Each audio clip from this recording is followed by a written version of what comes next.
নির্বাচন কমিশনের অবিলম্বে পদত্যাগের দাবিতে স্পেন বিএনপি এক সভার আয়োজন করে।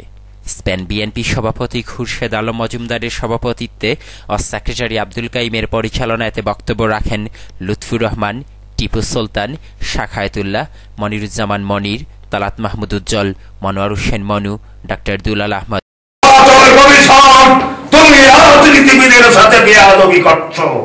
রাজনীতির সাথে বেয়াদবি করেছিল আইয়ুব খান, রাজনীতিবিদের সাথে বেয়াদবি করেছিল ইয়াহিয়া খান, যুগে যুগে কালে কালে হিটলার, মুসলিনেরা সহ বহু নেতাই পৃথিবীর রাজনীতিবিদের সাথে বেয়াদবি করেছিল। তারা টিকতে পারে না।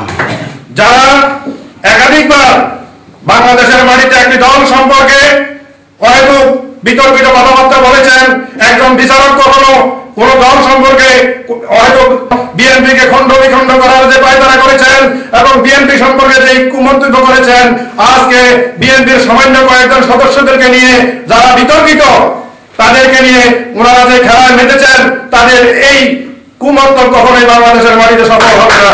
আমরা বহির্বিশ্ব থেকে তীব্র প্রতিবাদ ও নিন্দা জানাচ্ছি। মিনহাজুল আলম মামুন, চ্যানেল।